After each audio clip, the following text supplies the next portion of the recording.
Баяғы бала кезімде әкем бе, әлі өзім бе, әкелік аппақ күшікті ашпаған әлі көзімде.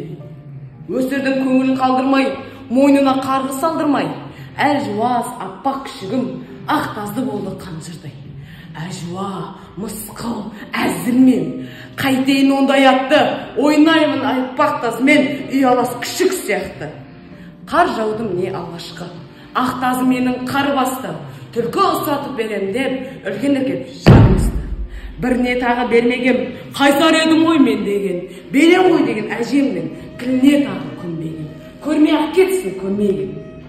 Сол жылы, қыста, ақпанда, күн батып бара жатқанда, ойынға мені шақырып, ақ мүсін түрді ақ қарды. Жынданба дедім жөлекпен, үйге қайтенді, кешкірді. Осы бір сәттен кенеттен мылтықтың даусы естіп. Ақ тазы менің қан кетті,